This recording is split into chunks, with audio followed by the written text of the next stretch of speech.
Hello my dear educators, so how are you all? मस्त मज़े में? तो अपने मज़े और मस्ती को थोड़ा आराम दो और बायो स्टार्ट करो। तो हम आज देखने वाले हैं प्लांट किंगडम, जो कि चैप्टर 3 है एनसीईआरटी 11th बायो का, and also it is the second topic in the NEET syllabus. So शुरू करें? Let's start.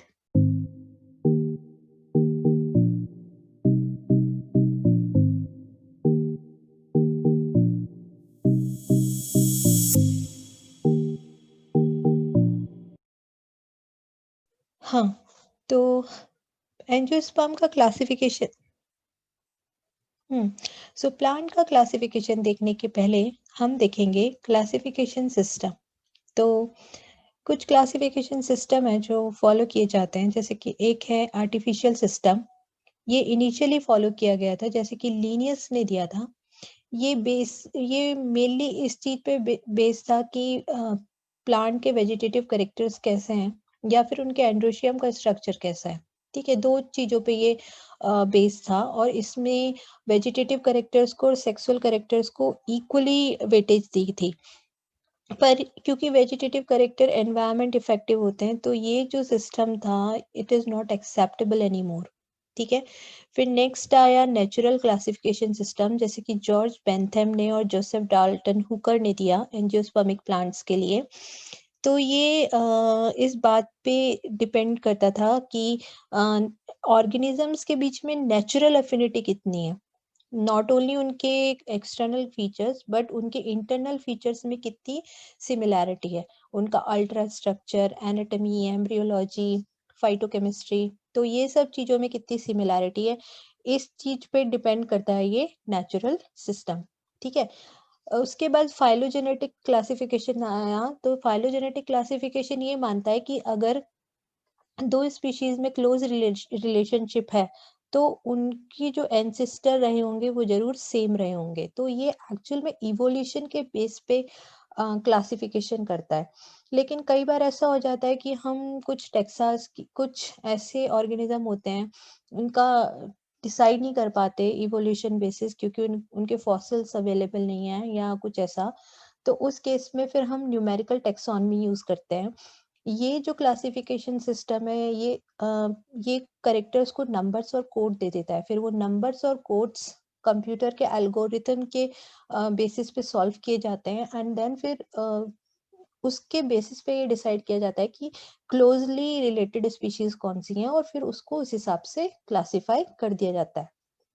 ऐसे ही जो साइटोटैक्सोनॉमी है, ये साइटोलॉजिकल इंफॉर्मेशन जैसे कि क्रोमोसोम नंबर, स्ट्रक्चर, बिहेवियर, इन चीज़ों पे डिपेंड करता है। तो जब ऑर्गेनिजम्स को हम उनकी साइटोलॉजिकल इंफॉर्मेशन के बेस पे जब उनको हम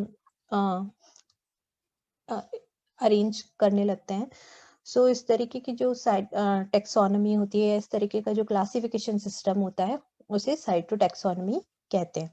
देन कीमोटेक्सोनॉमी वो क्लासिफिकेशन सिस्टम है जिसमें केमिकल कॉन्स्टिट्यूएंट्स देखते हैं प्लांट के, किसी भी तरह के कंफ्यूजन को रिजॉल्व करने के लिए, कि अगर दो स्पीशीज हैं और उनके बारे में ये कंफर्म नहीं है कि ये दोनों क्लोजली एसोसिएटेड हैं कि नहीं है, उनके फॉसिल नहीं मिले हैं, लेकिन उनके अल्ट्रा स्ट्रक्चर में, एनाटॉमी में, एम्ब्रियोलॉजी में काफी सिमिलैरिटी है, तो फिर केमिकल कॉन्स्टिट्यूएंट्स देखे जाते हैं सेल के, और फिर उसके बेसिस पे ये हिसाब लगाया जाता है कि whether those two taxa are closely related और नॉट। ठीक है, so this is about the classification system. Now next आता है प्लांट्स में प्लांट्स का क्लासिफिकेशन। तो अगर हम प्लांट्स का क्लासिफिकेशन देखें तो ब्रॉडली प्लांट्स को टू ग्रुप्स में डिवाइड किया हुआ है, क्रिप्टोगेम्स और फेनेरोगेम्स। तो देखो, क्रिप्टोगेम्स ये दो वर्ड से मिलकर बना है, क्रिप्टो एंड गेम्स। क्रिप्टो का मतलब होता है हिडन, और गेम्स का मतलब होता है मैरिज, या फिर इससे हम फर्टिलाइजेशन से ले सकते हैं, फर्टिलाइजेशन। ठीक है, उसी तरह फेनेरो गेम्स, फेनेरो का मतलब होता है open, games is again fertilization और मैरिज। तो अब इसका क्या मतलब हुआ? जब फर्टिलाइजेशन जो है वो हिडन है, मतलब कि फर्टिलाइजेशन क्लियरली नहीं हो रहा, जो गैमीट्स वगैरह हैं वो ओपनली नहीं प्रोड्यूस हो रहे, ओपनली नहीं फ्यूज हो रहे हैं, फर्टिलाइजेशन नहीं, सेक्सुअल जो रिप्रोडक्शन हो रहा है वो काफी हिडन टाइप का है, तो इस तरीके के सारे ऑर्गेनिजम्स जो होते हैं वो क्रिप्टो गेम्स में रखे गए हैं। फेनेरो गेम्स में क्लियरली रिप्रोडक्टिव ऑर्गन दिखते हैं, जैसे कि आप हमारे एंजियोस्पर्मिक प्लांट्स को लो, क्लियरली एक फ्लावर ब्लूम होता है, तो जब फ्लावर ब्लूम होता है तो सबको पता चल जाता है कि हाँ ये फ्लावर ब्लूम हुआ है, तो अब जरूर ये प्लांट में सीड बनेंगे, मतलब कि ये प्लांट का ब्लूमिंग सीजन चल रहा है, प्लांट का रिप्रोडक्टिव सीजन चल रहा है, ठीक है। तो इस तरीके से ओपनली जब क्लियरली दिखाई देता है कि हाँ प्लांट में सेक्सुअल रिप्रोडक्शन होने वाला है, तो ऐसे प्लांट्स को फेनेरो गेम्स में रखते हैं। और जब ये क्लियर नहीं होता है, काफी हिडन रहता है ये सब कुछ, कोई एक्स्ट्रा स्ट्रक्चर नहीं बनता, कोई फ्लावर नहीं बनता, कुछ ऐसा एक्स्ट्रा स्ट्रक्चर नहीं बनता कि जिसे देख के पता लगा लें हम कि हाँ ये सेक्सुअल रिप्रोडक्शन होने वाला है इस प्लांट में, तो इस टाइप के जो प्लांट्स होते हैं वो क्रिप्टो गेम्स में रखे गए हैं। फिर क्रिप्टो गेम्स भी अगेन दो कैटेगरीज में डिवाइडेड है, नॉन वेस्कुलर और वेस्कुलर। सो नॉन वेस्कुलर वो प्लांट होते हैं जिनमें वेस्कुलर सिस्टम, वेस्कुलर टिश्यू अच्छे से डेवलप ही नहीं है, अच्छे से तो नहीं, डेवलप ही नहीं है। वेस्कुलर टिश्यू कौन कौन से होते हैं? Phloem and xylem. तो जब ये वेस्कुलर टिश्यू डेवलप नहीं होते जिन प्लांट्स में, उन प्लांट्स को नॉन वेस्कुलर क्रिप्टोगेम्स कहते हैं। नॉन वेस्कुलर क्रिप्टोगेम्स में कौन कौन आते हैं? थैलोफाइट्स, जिसके एग्जाम्पल है सारी एल्गीज, और ब्रायोफाइट्स, मॉसेस लिवरवर्ट्स, ठीक है। वहीं वेस्कुलर क्रिप्टोगेम्स के एग्जाम्पल हैं टेरिडोफाइट्स, फर्न्स, ठीक है। तो ये इनमें वेस्कुलर टिश्यू डेवलप हो चुके हैं, इनमें फ्लोएम जाइलम डेवलप हो चुके हैं, स्टील सिस्टम डेवलप हो चुका है, तो इसीलिए ये जो प्लांट्स हैं वो वेस्कुलर क्रिप्टोगेम्स कहलाते हैं, ठीक है। वहीं पे फेनेरो गेम्स में भी दो टाइप का डिवीजन होता है, जिम्नोस्पर्म और एंजियोस्पर्म। सो जिम्नोस्पर्म एंजियोस्पर्म टर्म को देख लेते हैं। तो जिम्नोस्पर्म, जिम्नो का मतलब होता है नेकेड और स्पर्म का मतलब होता है सीड। तो जब सीड नेकेड रहता है वो किसी फ्रूट से कवर नहीं होता, फ्रूट नहीं बनता, तो इस तरीके के जो प्लांट्स हैं उन्हें जिम्नोस्पर्म कहते हैं। इनके एग्जाम्पल हैं पाइन ट्री, साइकस, ठीक है, ये सब जिम्नोस्पर्म के एग्जाम्पल है। Angiosperm, angio is covered and sperm is again what? Seed. तो जब सीड कवर्ड रहता है, किससे कवर्ड रहता है? फ्रूट से, फ्रूट बनता है, तो ऐसे जो फेनेरोगेम्स है उन्हें एंजियोस्पर्म कहते हैं। फिर एंजियोस्पर्म फर्दर डिवाइडेड होते हैं मोनोकॉट डाइकॉट में on the basis of cotyledon present in the seed, ठीक है। जब एक कोटाइलिडन प्रेजेंट होता है तो वो मोनोकोट, जैसे ग्रासेस, सीरियल्स। जब दो कोट्स प्रेजेंट होते हैं तो उसे डाइकोटाइलिडन बोलते हैं, जैसे कि मैंगो, बीन, पीस, ठीक है। तो ये सब डाइकोट सीड्स के एग्जाम्पल है। सो आई होप ये जो प्लांट का क्लासिफिकेशन है ये थोड़ा बहुत कुछ क्लैरिफाई हुआ होगा। सो नेक्स्ट अब हम स्टार्ट करते हैं थैलोफाइट्स से। सो थैलोफाइट्स है हमारी सारी एल्गीज, ठीक है। सो अगर एल्गीज का नेचर देखें तो ये क्लोरोफिल बियरिंग थैलॉइड ऑटोट्रॉफिक होती है। क्लोरोफिल है इनमें तो ऑब्वियसली ये ऑटोट्रॉफिक होंगी। थैलॉइड, थैलॉइड यानी इनका स्ट्रक्चर जो होता है थैलिस फॉर्म स्ट्रक्चर होता है, रूट, स्टेम, लीफ इसमें डिवाइडेड नहीं होता, सिर्फ एक थैलस का मतलब होता है मैट लाइक। थैलस का मतलब क्या होता है? Mat like. जैसे मैट जमीन पे बिछी रहती है, वैसे ही जो ये एल्गी होती है वो जमीन पे बिछी सी रहती है, इसीलिए इसके प्लांट बॉडी को थैलस बोलते हैं, ठीक है। और ये ऑटोट्रॉफिक होती है मोस्टली, ठीक है। फिर हैबिटाट अगर इसका देखें तो हैबिटाट इसका वेराइटी ऑफ हैबिटाट प्रेजेंट होती है, मॉइस्ट स्टोन्स पे प्रेजेंट होती है, सॉइल में होती है, वुड पे होती है, कई एसोसिएशन विद फंगी भी रहते हैं लाइकेन में। लास्ट चैप्टर में हमने देखा था लाइकेन के बारे में। कई एनिमल्स के संग भी एसोसिएशन में रहती है, जैसे स्लॉथ बियर का एग्जांपल है, स्लॉथ बियर के संग एल्गी सिम्बायोटिक एसोसिएशन में रहती है, ठीक है। ये सबसे इम्पॉर्टेंट पॉइंट है ध्यान देने लायक कि एल्गी भी पैरासिटिक होती हैं। हाँ, बिल्कुल सही बात है ये। पैरासाइट वो ऑर्गेनिज़्म होते हैं जो दूसरे ऑर्गेनिज़्म से अपनी न्यूट्रिशन डिराइव करते हैं और बदले में होस्ट को बीमार कर देते हैं। तो एल्गी भी पैरासाइट होती हैं। यहाँ पे मैंने 3 एग्ज़ाम्पल दिए हुए हैं पैरासिटिक एल्गी का, जैसे सिफेल्यूरस वरेसेंस, ये क्लोरोफाइसी का मेंबर है यानी ग्रीन एल्गी है। फाइलोसाइफन ये क्लोरोफाइसी का मेंबर है। पॉलीसाइफोनिया फेस्टिगिएटा ये रोडोफाइसी यानी रेड एल्गी है ये, ठीक है। सो एल्गी की जो फॉर्म है और साइज है वो हाईली वेरिएबल होते हैं। कॉलोनियल एल्गी जैसे कि वॉल्वॉक्स कॉलोनी में रहने वाली एल्गी है, ठीक है। से फिलामेंटस फॉर्म्स जैसे कि स्पाइरोगायरा यूलोथ्रिक्स, ये लंबी लंबी फिलामेंट टाइप एल्गी होती हैं। कुछ मरीन एल्गी होती हैं जैसे केल्प, या 100 मीटर तक भी लंबी हो सकती हैं। ब्राउन एल्गी होती हैं ये केल्प, जिन्हें सीवीड बोलते हैं, जिनकी मैसिव प्लांट बॉडी होती है, प्लांट जैसी बॉडी होती है इनके। लीफ जैसे स्ट्रक्चर होते हैं जिन्हें फॉन्ड बोलते हैं। रूट जैसे सबस्ट्रेटम से अटैच स्ट्रक्चर होते हैं। लंबा सा इनका एक स्टेम जैसा स्ट्रक्चर होता है, ठीक है। सो ये हुआ एल्गी का जनरल इंट्रोडक्शन।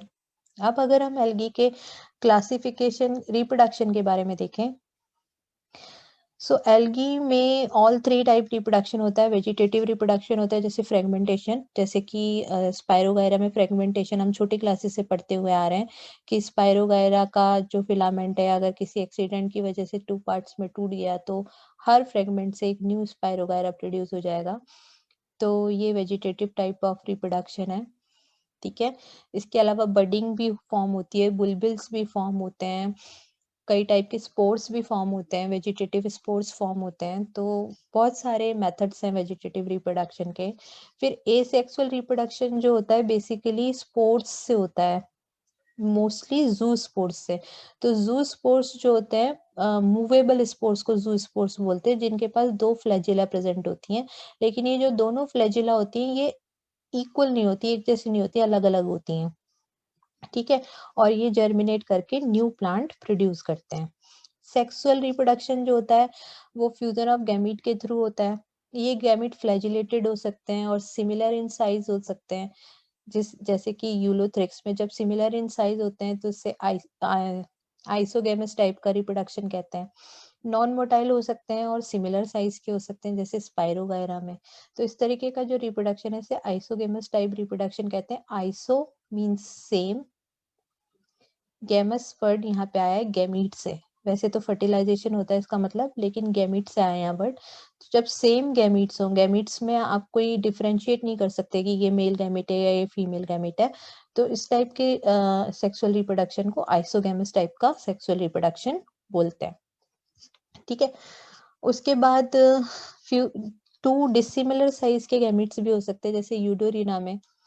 ऐसे रिप्रोडक्शन को एनाइसोगेमस रिप्रोडक्शन बोलता है। फिर एक लार्ज और नॉन मोटाइल फीमेल गैमीट का एक स्मॉलर और मोटाइल मेल गैमीट के संग भी फर्टिलाइजेशन हो सकता है, जिससे कि ऊगैमस टाइप का फर्टिलाइजेशन बोलते हैं।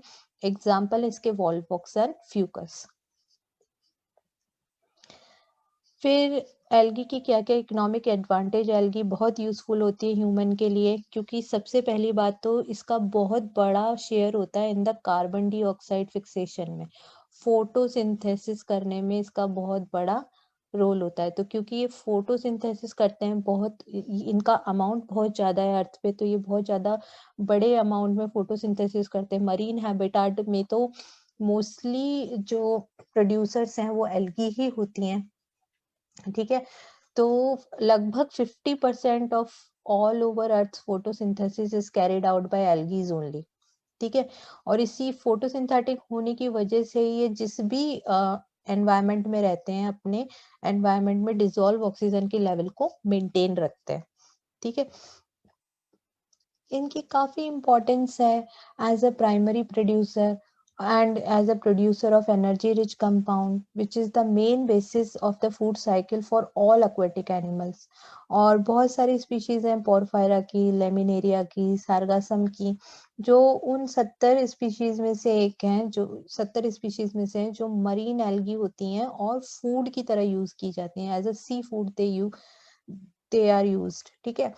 और कुछ मरीन ब्राउन और रेड एल्गी होती हैं जो कि लार्ज अमाउंट में हाइड्रोकोलॉइड, जैसे कि हाइड्रोकोलॉइड वो सब्सटेंसेस होते हैं जो इनकी सेल वॉल के बाहर प्रेजेंट होते हैं, स्टिकी से जेल जेल जैसे सब्सटेंसेस होते हैं, तो वो इनसे ऑब्टेन होते हैं from brown and red algae. उनमें से एल्जिन है, कैरेजिन है, तो ये सब कमर्शियली यूज के सब्सटेंसेस होते हैं। agar, one of the commercially used product obtained from Gelidium and Gracilaria, so ये दो नाम बहुत इंपॉर्टेंट है, रेड एल्गा होते हैं ये Gelidium and Gracilaria। ये माइक्रोब्स को ग्रो करने में लेबोरेटरी में यूज होते हैं, प्लस आइसक्रीम की प्रेपरेशंस, आइसक्रीम्स और जेलीज की प्रेपरेशंस के लिए काफी इस्तेमाल किए जाते हैं। फिर क्लोरेला, ये भी एक बहुत इंपॉर्टेंट नाम है। क्लोरेला को सिंगल सेल प्रोटीन की तरह यूज किया जाता है, ये काफी अच्छा प्रोटीन का सोर्स होता है और यूनिसेल्युलर एल्गा होता है। तो ये जो स्पेस ट्रेवलर होते हैं ना, ये इसे एज अ फूड सप्लीमेंट लेते हैं, वो इसको कंज्यूम करते हैं तो उनकी जो प्रोटीन की रिक्वायरमेंट होती है वो फुलफिल होती रहती है, इसीलिए इसे सिंगल सेल प्रोटीन भी बोलते हैं। और भी बहुत सारे सिंगल सेल प्रोटीन होते हैं, फंगस से भी ऑब्टेन होते हैं, लेकिन एल्गी से ऑब्टेन होने वाला जो है वो क्लोरेला है। ठीक है, अब हम एल्गी का क्लासिफिकेशन एक बार देख लेते हैं। तो एल्गी को इनिशियली क्लासिफाई किया जाता था as a chlorophyte, phaeophyta, rhodophyta, pyrrophyta, chrysophyta and euglenophyta. लेकिन अब पायरोफाइटा, क्राइसोफाइटा और euglenophyta are the part of protists. ठीक है, पायरोफाइटा के जो मेंबर्स होते हैं वो होते हैं डाइनोफ्लैजिलेट, फिर क्राइसोफाइटा के होते हैं डाइटम्स, यूग्लिनोफाइटा के होते हैं euglena and euglena like animals organisms, sorry. So ये सब प्रोटिस्टा के मेंबर्स हैं। तो हम यहाँ पे बेसिकली तीन ही डिवीजन पढ़ने वाले हैं, क्लोरोफाइटा, फियोफाइटा एंड रोडोफाइटा। इनको भी आगे बहुत सारी फैमिलीज में डिवाइड किया गया है। तो यहाँ पे हम क्लोरोफाइसी, फियोफाइसी और रोडोफाइसी पढ़ने वाले हैं। ठीक है, सो क्लोरोफाइस, इनके बीच में हम कंपैरेटिव स्टडी करेंगे, क्योंकि जब भी हम कंपैरेटिवली स्टडी करते हैं तो उससे हमें ना चीजें ढंग से याद रहने लगती हैं, क्योंकि हमने ना अपने दिमाग में अलग अलग कंपैरिजन बना लेते हैं कि हाँ ये ऐसा है, ये ऐसा है और ये ऐसा है। तो जब भी आपको ऐसी चीजें लर्न करनी हो तो आई विल सजेस्ट यू कि आप कंपैरेटिवली स्टडी करो। ठीक है, ऐसा कुछ चार्ट वार्ट सा बना लो। और again I will suggest you the same thing कि आप अपने, देखो क्लासिफिकेशन चाहे आप एनिमल्स का पढ़ रहे हो चाहे आप प्लांट्स का पढ़ रहे हो, classification at the end of the day you have to learn. आप कितनी भी अच्छी तरीके से समझ लो, उसके करेक्टरिस्टिक, उसके एग्जाम्पल वो आपको लर्न करने ही पड़ेंगे। बायो में कुछ ऐसी चीजें होती हैं जिन्हें आप बिना याद किए, जिनके बिना आपका काम नहीं चलता। ठीक है, तो जब ऐसी चीजें जो होती हैं जिन्हें आपको लर्न करना ही करना है, तो फिर आप उनकी ऐसी इस तरीके से कुछ इंटरैक्टिव से स्टडी करो, उनकी चार्ट बनाओ या उनके फ्लो चार्ट्स बनाओ, उनके कंपैरेटिवली चार्ट्स बनाओ और उन्हें अपने रूम के ना नोटिस बोर्ड पे लगा लो, आते जाते उन्हें देख लो, बस ऐसे ही नजर मार लो। तो यू वंडर कि वो चीजें ना आपके दिमाग में छपने से लग जाती हैं, आपको ना याद रहने लग जाती हैं। मैं जब पढ़ाई करती थी तो मेरे दिमाग में ये चीजें ना घूमती रहती थी। तो ये मेरा टिप है चीजें लर्न करने का। आप भी अगर ये फॉलो करोगे तो बहुत अच्छा रहेगा।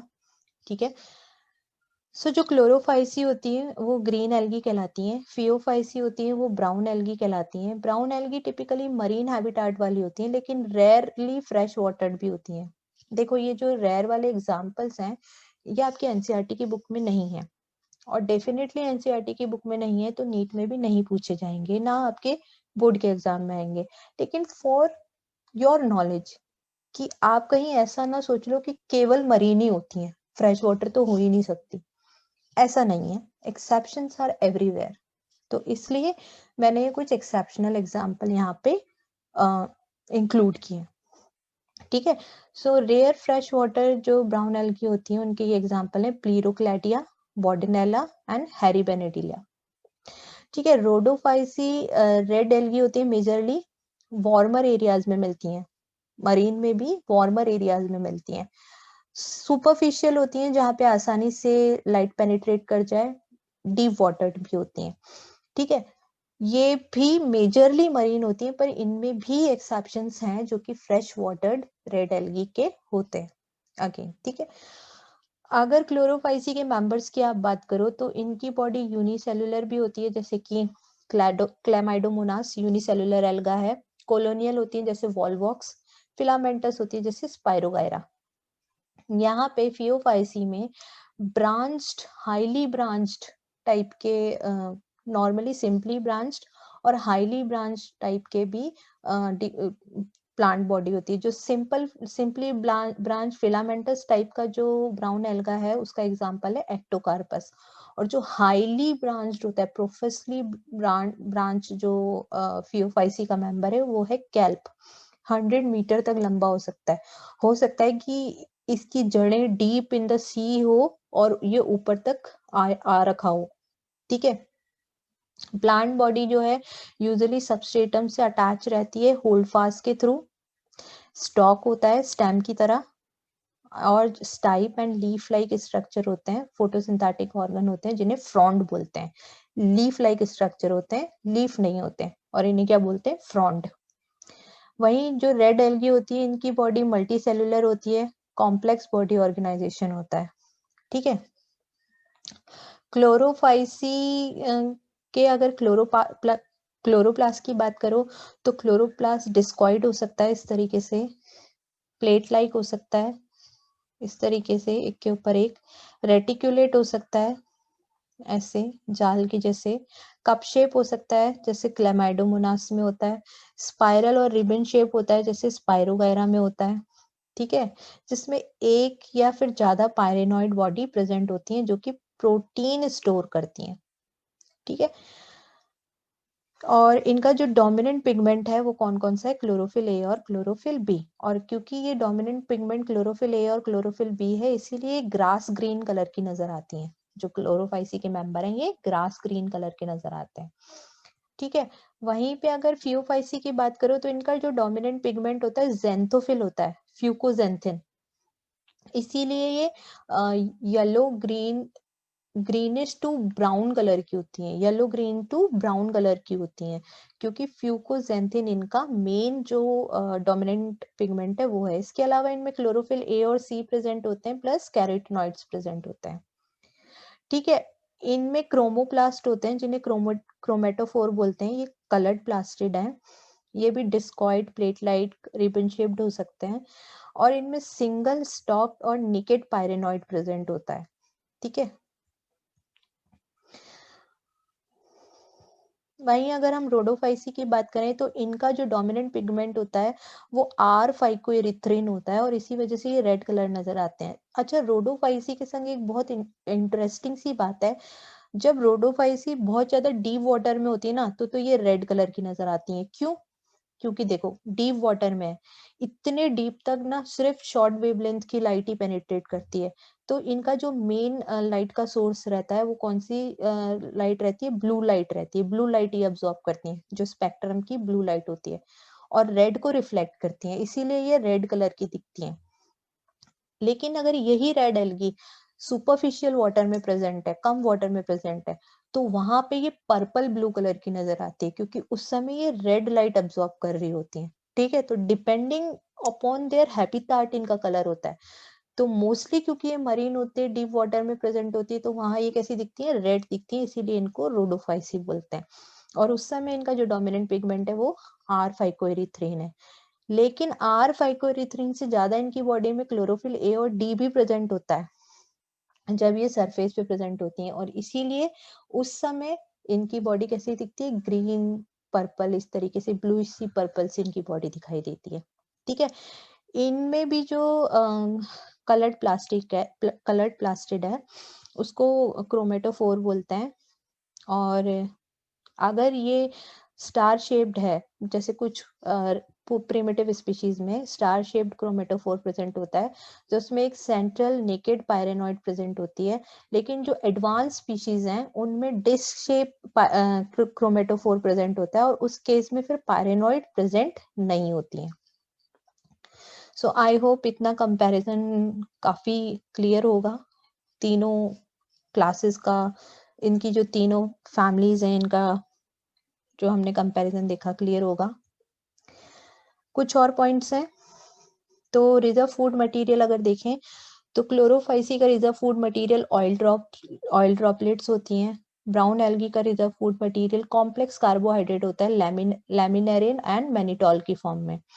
और रोडोफाइसी का होता है फ्लोरिडिन स्टार्च। ये फ्लोरिडिन स्टार्च ना अमाइलोपैक्टिन और ग्लाइकोजन से काफी सिमिलरिटी रखता है।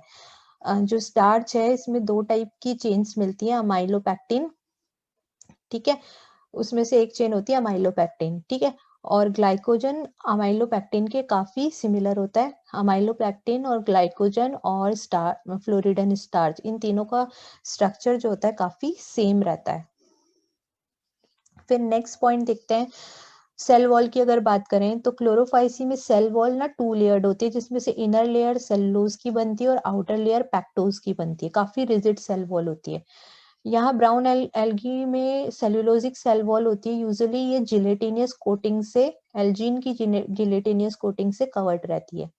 रेड एल्गी की भी जो सेल वॉल है वो सेलुलोज की बनी होती है और इसको सेलुलोज और पैक्टिक कंपाउंड की बनी होती है और इसको सर्टेन म्यूकोपॉलीसेकेराइड्स जिसे फाइकोकॉलिड्स कहते हैं, जैसे अगार हो गया, कैराजिन हो गया, फ्यूनोरी हो गया, ये कवर करके रखते हैं, ठीक है। ये जिलेटिनियस सब्सटेंसेस होते हैं। रिप्रोडक्शन की बात करें तो ग्रीन एल्गीज में वेजिटेटिव रिप्रोडक्शन थ्रू फ्रेगमेंटेशन हो सकता है, थ्रू स्पोर्स हो सकता है, various spores. Asexual reproduction through flagellated zoospore होता है। सेक्सुअल रिप्रोडक्शन तीनों टाइप का होता है, आइसोगेमस टाइप का भी हो सकता है कुछ स्पीशीज में, एनाइसोगेमस टाइप का भी हो सकता है कुछ स्पीशीज में, ऊगेमस टाइप का भी हो सकता है। एग्जाम्पल क्लोरोफाइसी के हो गए Chlamydomonas, Volvox, Ulothrix, spirogyra and कारा, ठीक है। फियोफाइसी की बात करें तो वेजिटेटिव रिप्रोडक्शन फ्रेगमेंटेशन के थ्रू होता है, क्योंकि ये भी काफी लंबे लंबे होते हैं, 1 मीटर तक भी हो सकते हैं, 100 मीटर तक भी हो सकते हैं, कैल्प होते हैं, ठीक है। इनका एसेक्सुअल रिप्रोडक्शन बाइफ्लैजिलेट जूस्पोर हो सकता है, जो पियर शेप्ड होते हैं और जिनकी 2 अनइक्वल लेटरली अटैच्ड फ्लैजिला होती हैं। तो इस तरीके से ये जूस्पोर है जिसके unequal and laterally attached flagella है। सेक्सुअल रिप्रोडक्शन इसमें भी तीनों टाइप से हो सकता है, isogamous, anisogamous, oogamous. Gametes pear shaped होते हैं, पायरिफॉर्म होते हैं और इन गैमीट्स में भी 2 लेटरली अटैच्ड फ्लैजिलास प्रेजेंट होती है। ब्राउन एल्गी के एग्जाम्पल कौन से हो गए? Ectocarpus, dictyota, laminaria, sargassum and fucus. Rhodophyceae की बात करें तो यहाँ पे भी वेजिटेटिव रिप्रोडक्शन थ्रू फ्रेगमेंटेशन होता है, क्योंकि ये भी काफी लंबे लंबे फिलामेंटस होते हैं और ये भी काफी 1-2 मीटर तक लंबे हो सकते हैं, ठीक है। इनका जो एसेक्सुअल रिप्रोडक्शन होता है ये बाय नॉन मोटाइल स्पोर्स होता है। पहले जो 2 क्लासेस देखी वहां पे मोटाइल जूस्पोर थे क्लोरोफाइसी में और फियोफाइसी में, यहाँ पे जो स्पोर्स हैं वो नॉन मोटाइल हैं। सो दिस इज मेन थिंग, ठीक है। तो इसके बेसिस पे डिफरेंस आ सकता है कि किस में नॉन मोटाइल एसेक्सुअल स्पोर्स बनते हैं, तो आपको पता होना चाहिए रोडोफाइसी में। सेक्सुअल रिप्रोडक्शन भी यहाँ स्पेशली ऊगेमस टाइप का होता है। रेड एल्गी के एग्जाम्पल कौन कौन से होते हैं? पॉलीसाइफनिया, जिसका नाम हमने किस में देखा था, पैरासिटिक एल्गी में, पोरफायरा, ग्रेसिलेरिया एंड जेलिडियम। और इन दोनों के नाम क्यों इंपॉर्टेंट है? क्योंकि इनसे कौन सा सब्सटेंस मिलता है? अगार अगार, जो कि अपनी खुद की एक इकोनॉमिक इम्पोर्टेंस रखता है। सो फॉर दिस क्लास इतना ही। नेक्स्ट क्लास में हम कंटिन्यू करेंगे ब्रायोफाइटा के संग। तो अगर आपको मेरी वीडियो पसंद आई हो तो प्लीज़ मेरे वीडियो को लाइक, शेयर एंड सब्सक्राइब ज़रूर करना। मुझे कमेंट करके बताना कि आपको मेरे वीडियोस कैसे लगते हैं। मुझे सीरियसली बहुत मोटिवेशन मिलेगा और मैं आगे भी आपके लिए और अच्छे-अच्छे वीडियोस बना सकूँगी। और हाँ, अपने दोस्तों के संग शेयर करना बिल्कुल मत भूलना। So thank you and have a nice day. Bye-bye. आपको मेरी वीडियो पसंद आई हो तो मेरे चैनल को लाइक एंड सब्सक्राइब मत करना भूलना और बेल आइकन तो जरूर प्रेस कर देना, वरना मेरे आगे के वीडियो कैसे देख पाओगे। और प्लीज़ मेरे पेज को, जो कि इंस्टाग्राम पे और फेसबुक पे भी है, उससे ज़रूर लाइक कर देना। ये मेरा यूट्यूब चैनल है और ये मेरा फेसबुक पे पेज है, www.facebook.com/learnsciencesonline। और जो इंस्टाग्राम पे मेरा पेज है उसका आईडी है learnsciencesonline.com1। ठीक है? और मेरी वेबसाइट जाके ज़रूर विज़िट करना, आपको बहुत इंटरेस्टिंग बायोलॉजी से रिलेटेड टॉपिक्स वहाँ पे पढ़ने के लिए मिलेंगे, डिफरेंट मॉक टेस्ट आपको मिलेंगे, जो कि आपकी प्रैक्टिस कराएँगे, आपको नीट के लिए प्रिपेयर कराएँगे।